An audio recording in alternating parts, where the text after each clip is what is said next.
Hello students, स्वागत है आप सभी का एक और नई वीडियो में। आज की इस वीडियो में हम सॉल्व करने जा रहे हैं इंग्लिश की वर्कशीट नंबर 26 जो कि क्लास 10th की वर्कशीट है। और जो वर्कशीट है वो है 7 सितंबर 2021 की।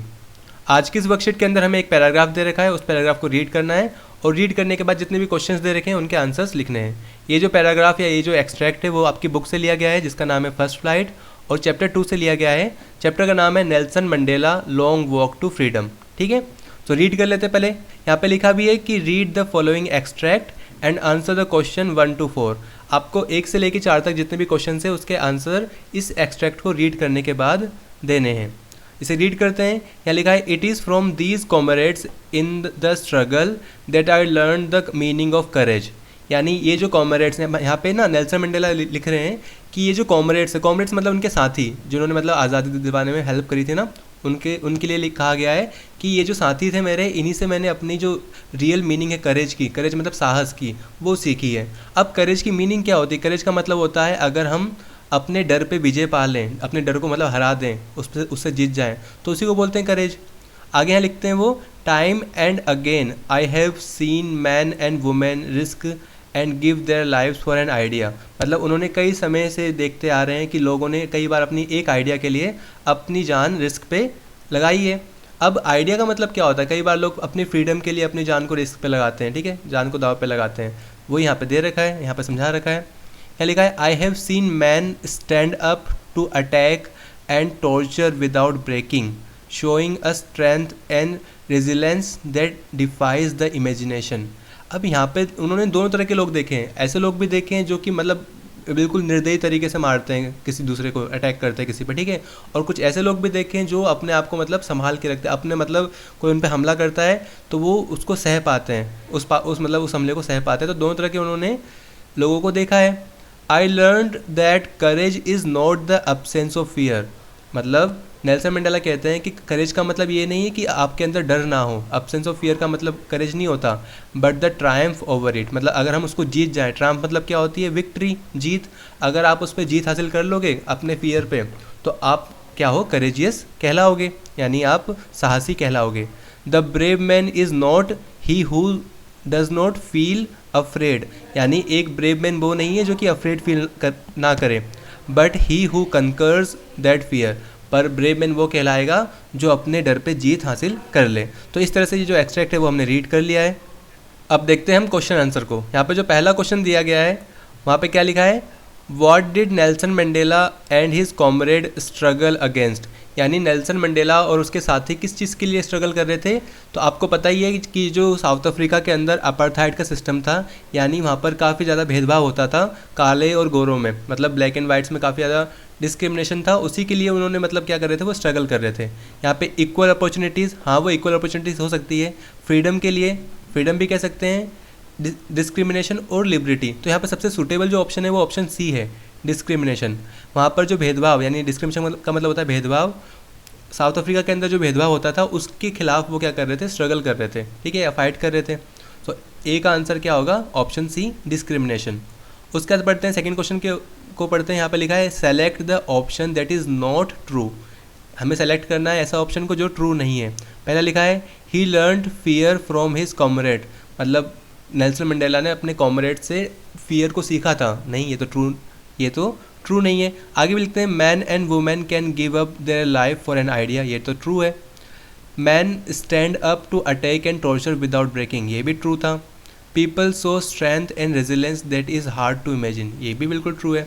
सो इसमें ऑप्शन ए क्या है? ट्रू नहीं है। यहाँ पे लिखा था कि कौन सा ऑप्शन ट्रू नहीं है। So option A is not true, ठीक है। सो ए पे आपको टिक करना है और ए को आपको मतलब लिखना है। यहाँ पे लिखते आते हैं क्वेश्चन नंबर 3 पे। यहाँ लिखा है how is courage defined here. Courage का मतलब करेज को किस तरह से डिफाइन किया गया है? अब्सेंस ऑफ फियर क्या करेज है? नहीं, अब्सेंस ऑफ फियर करेज नहीं है। Fighting Wars and putting humans being in chains, ये भी करेज को शो नहीं करता। Keeping Nelson Mandela in prison, ये भी करेज को शो नहीं करता। विक्ट्री ओवर फियर, यानी अपने डर पे जीत हासिल करना, हाँ करेज को यहाँ पे जो करेज को डिफाइन किया गया है वो इसी तरीके से किया गया है कि आप अपने जो फियर को, आप अपने डर को जीत जाओगे तो आप क्या हो? करेजियस हो। यानी विक्ट्री ओवर फियर क्या है? करेज है। सो मतलब थर्ड क्वेश्चन का आंसर भी हो गया। अब बढ़ते हैं अगले क्वेश्चन पे, क्वेश्चन नंबर 4 पे। यहाँ लिखा है what is the opposite word of Triumph. Triumph का मतलब होती है जीत, ठीक है। तो उसका ऑपोजिट क्या होगा? उसका ऑपोजिट विक्ट्री होगी, विन होगी, सक्सेस होगी या डिफीट होगी? तो उसका ऑपोजिट होगा डिफीट। डिफीट का मतलब होती है हार। सो हार का मतलब जीत का ऑपोजिट हार ही होती है, तो ट्रायम्फ मतलब होती है जीत, उसका ऑपोजिट होगी डिफीट। सो इस तरह से हमने 1 से लेकर 4 तक क्वेश्चन तो कर लिए, जो कि हमने इस एक्सट्रैक्ट से करने थे। उसके बाद क्वेश्चन नंबर 4 पे मतलब हम यहाँ पे 1 2 3 4 ये क्वेश्चन नंबर 5 होना चाहिए था, यहाँ पे साथ से मिसप्रिंट हो रखी है, जो भी है देख लेना इसको। यहाँ लिखा है answer the following question in 40 to 50 words. यहाँ पे 40 से 50 वर्ड्स में इनके आंसर्स लिखने हैं इन क्वेश्चंस के, उनको भी देख लेते हैं वन बाय वन। यहाँ पे जो पहला क्वेश्चन दे रखा है उसमें लिखा है what did freedom mean for Nelson Mandela during his childhood. मतलब नेल्सन मंडेला के लिए जो फ्रीडम की मीनिंग क्या थी अपने बचपन में। Did this idea of freedom change over the years. क्या ये आइडिया चेंज होता गया ओवर द ईयर्स? हाँ, ये आइडिया चेंज होता गया। बचपन में उनके लिए फ्रीडम क्या थी? उनके लिए आज़ादी से घूम पाना, ठीक है, अपने मन से हर चीज़ कर पाना ही फ्रीडम थी। पर आगे चल के उनके लिए ये जो फ्रीडम की जो मीनिंग है वो चेंज होती गई। यहाँ लिखा है ड्यूरिंग चाइल्डहुड, इसका आंसर है मतलब 4th ए का जो आंसर है वो यहाँ से लिख सकते हो। During childhood the meaning of freedom for Mandela was quite limited. उनके लिए जो मीनिंग थी वो काफ़ी लिमिटेड थी। He considered it to be free to run in the fields, to swim in the clear stream, free to roast miles and ride the board's backs of slow moving bulls. He wanted to out at night. It was a transitory freedom. यानी देखो बचपन में उनके लिए freedom का मतलब क्या था? सिर्फ इतना ही मतलब था कि भाई वो आज़ादी से घूम पाए और अपनी मन की सारी चीज़ें कर पाए। अब यहाँ पे लिखा है कि did this idea of freedom change over the years, तो लिख देना यस, लिख देना यहाँ पे yes. His idea of freedom changes over the years. अब इसको आपको एक्सप्लेन करना तो आप बुक से इसका आंसर भी थोड़ा बहुत हल्का सा एक्सप्लेन करके इसको लिख देना आगे बढ़ के। आते हैं क्वेश्चन नंबर 2 पे, बी ऑप्शन पे। यहाँ पे लिखा है why does Mandela says that the oppressor must be liberated just as surely as the oppressed. अब ऑपरेशर का मतलब क्या होता है? ऑपरेशर मतलब होता है जो गुलाम जो अत्याचार करे उसको बोलते हैं ऑपरेशर, और जो जिस पे अत्याचार होता है उसको बोलते हैं ऑपरेस्ड। यहाँ पे लिखा गया है कि जो अत्याचार करे और जो अत्याचार सहे उन दोनों को ही लिबरेट होने की ज़रूरत है। लिबरेट मतलब आज़ाद होने की ज़रूरत है। ऐसा मंडेला क्यों सोचते थे? तो इसका आंसर आप यहाँ से लिख सकते हैं 4th का बी, ठीक है, ये आंसर यहाँ से लिख सकते हैं। यहाँ लिखा है कि Mandela always thought that the both oppressor and the oppressed are deprived of their humanity. Deprived का मतलब होता है वंचित रहना, यानी चाहे वो ऑपरेसर हो चाहे वो ऑपरेस्ड हो, वो दोनों ही क्या है? इंसानियत से वंचित है। ऐसा कैसे है? क्योंकि देखो ऑपरेसर क्या होता है? एक प्रिजनर होता है हैट्रेड का। जो अत्याचार करने वाला इंसान होता है उसके दिल के अंदर नफ़रत भरी होती है, तो यानी वो जो नफ़रत का गुलाम होता है। और जो ऑपरेस्ड होता है जिस पे अत्याचार हो रहा होता है उसके अंदर कोई कॉन्फिडेंस नहीं होता ह्यूमैनिटी के अंदर। So both of them need to be liberated, इसलिए उन दोनों को ही आज़ाद होने की ज़रूरत है। He always desired people to live with dignity and respect. वो हमेशा यही चाहते थे कि जो लोग हैं वो अपनी डिग्निटी, अपने आत्मसम्मान और अपनी जो इज्जत है उसके साथ जिए।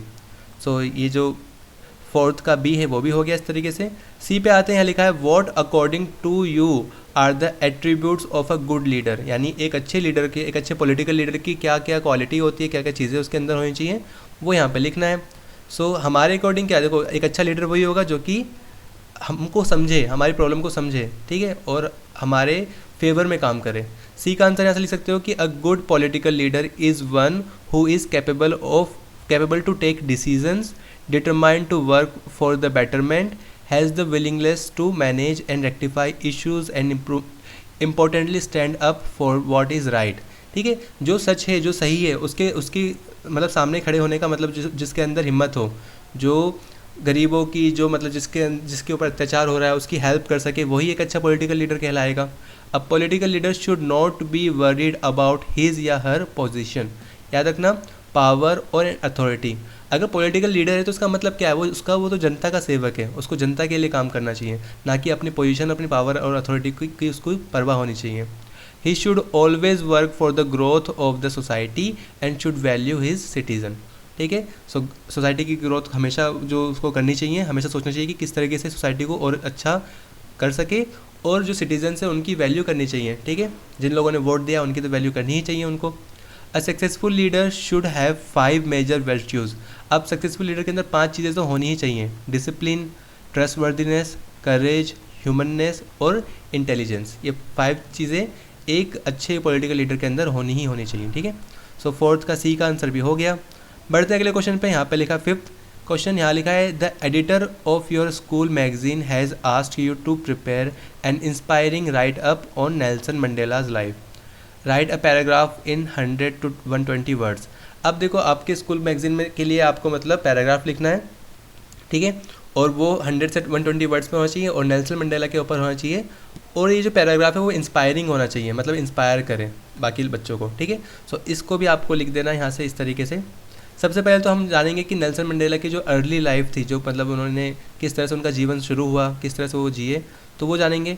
यहाँ पे सबसे ऊपर पैराग्राफ नहीं लिखना, यहाँ पे लिखना पड़ेगा नेल्सन मंडेला। यहाँ पे ऊपर लिख देना नेल्सन मंडेला। और यहाँ पे लिखा हुआ भी है कि Nelson Mandela was born on 18 July 1918 in the village of Mvezo, South Africa, ठीक है।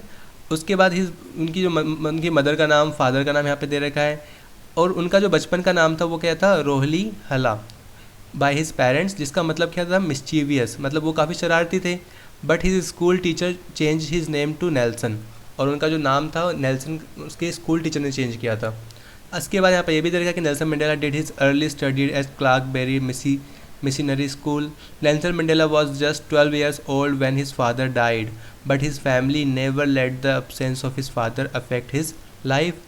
His family continued to help him in every way for higher studies. उसकी फैमिली ने उनको बहुत सपोर्ट किया था, याद रखना। उनकी हायर स्टडीज़ में उनको काफ़ी हेल्प मिली थी उनकी फैमिली से। Since Nelson was the only member of the whole family who went to school. और नेल्सन मतलब उनके घर में सिर्फ एकमात्र ऐसे इंसान थे जो कि स्कूल गए थे। तो यहाँ पे अर्ली लाइफ हो गई। उसके बाद क्या होता है, उसके आपको चीज़ें और ऐड करनी है। यहाँ पे लिखना है कि उन्होंने ग्रेजुएशन कहाँ से करी। He graduated from Healdtown college. अब Healdtown college was a college specially build for black people. वो सिर्फ काले लोगों के लिए, मतलब ब्लैक पीपल के लिए मतलब बना हुआ था वो college. In this college Nelson Mandela met a friend and remained friends with him throughout his life and always supported him in his struggle against apartheid. Apartheid आपको पता ही है, जो ब्लैक एंड वाइट में जो discriminate करते हैं उस system को बोलते हैं अपार्थाइड। उसके बाद अपार्थाइड बोल दो। In 1944, he joined the African National Congress, in which he had started the movement against racial discrimination. उसके बाद देखो जब जब नेल्सन मंडेला ज्वाइन कर लेते हैं अफ्रीकन नेशनल कांग्रेस, तो उसके बाद उनकी लाइफ थोड़ी चेंज होती है, क्योंकि उसके बाद उनको काफ़ी ज़्यादा मतलब लोग जानने लगते हैं और वो अपनी थिंकिंग को लोगों तक पहुंचा सकते हैं। In 1947, he was elected as a secretary of that party. But in 1961, a case of treason was filed against Nelson Mandela, and he was imprisoned along with some of his friends. On 12th July 1964, after trial for almost 2 years, he was sentenced for life imprisonment. अब देखो उनको मतलब जो है जीवन काल के लिए जेल में डाल देना, तो उनको सज़ा हो गई, ठीक है। और इसके बाद क्या होता है, यहाँ तक तो उनकी अब जो है लाइफ के बारे में हो गया। उसके बाद उनकी जो स्ट्रगल है, उन्होंने किस तरीके से मतलब वो आगे बढ़े। सो यहाँ लिख सकते हैं कि on February 1st 1990 Mandela was release from prison in the presidential election of south Africa that was held in 1994। Black people could also participate, यानी कि 1994 में जो इलेक्शन हुआ था उसके अंदर ब्लैक पीपल भी पार्टिसिपेट कर सकते थे। So Mandela participated in this election and his party African National Congress form the government with a majority. अब जब क्योंकि उनको मतलब इलेक्शन में पार्ट लेने का अधिकार मिल गया, तो जो नेल्सन मंडेला है वो क्या है, इलेक्शन जीत जाते हैं। On 10th May 1994 Nelson Mandela became the first president of his country and made all rights equal for the whites and the blacks, ठीक है। सो जब वो प्रेसिडेंट बन जाते हैं तो वो सारे जो अधिकार थे वो ब्लैक और वाइट दोनों पीपल के लिए क्या कर देते हैं, इक्वल कर देते हैं। Nelson Mandela much like Mahatma Gandhi followed a non violent path, यानी उन्होंने महात्मा गांधी की तरह ही नॉन वायलेंट पाथ को अपनाया था, मतलब अहिंसा को अपनाया था। He considered Mahatma Gandhi as his inspiration, और वो महात्मा गांधी को अपनी इंस्पिरेशन भी मानते थे। ठीक है, सो इस तरह से ये जो इंस्पायरिंग पैराग्राफ है वो लिख सकते हो आप 100 से 120 वर्ड्स में। अगर वर्ड ज़्यादा भी हो गए तो कोई बात नहीं, पर आपको पूरा पैराग्राफ अच्छे से लिख देना है। यहाँ पे 6 क्वेश्चन पे आते हैं। यहाँ लिखा है form nouns from the given words, यानी ये जो गिवन वर्ड्स हैं इनसे हमें नाउन बनाने हैं। पहला वर्ड लिखा है होप, याद रखना होप खुद में एक नाउन है, तो आप यहाँ पे होप ही लिख दोगे तब भी ठीक है। ठीक है, होप मतलब उम्मीद, उम्मीद एक नाउन है। लीड का जो नाउन यहाँ पे सॉरी बी पे आते हैं, इमेंसिपेट का होगा इमेंसिपेशन, इमेंसिपेशन। ठीक है, ये नाउन बन जाएगा। उसके बाद आते हैं, दोनों बी हो रखे हैं, ए बी सी। लीड का होगा लीडर नाउन, और यहाँ पे डिप्राइव का होगा डेप्रीवेशन, डेप्रीवेशन। ठीक है, इमेंसिपेशन का मतलब होता है मतलब समान अधिकार देना, और डेप्रीवेशन का मतलब होता है वंचित रखना। ठीक है, होप मतलब उम्मीद होता है, लीडर मतलब जो लीड करे। सो इस तरीके से ये जो आपकी वर्कशीट है इंग्लिश की वर्कशीट नंबर 26 वो कंप्लीट होती है। आई होप आपको वीडियो पसंद आई होगी। अगर वीडियो पसंद आई तो वीडियो को लाइक करना और ज़्यादा से ज़्यादा शेयर करना, और सारी वर्कशीट के सॉल्यूशन टाइम से पाने के लिए चैनल को सब्सक्राइब भी कर लेना। मिलते हैं अगली वीडियो में, तब तक के लिए stay safe and keep learning.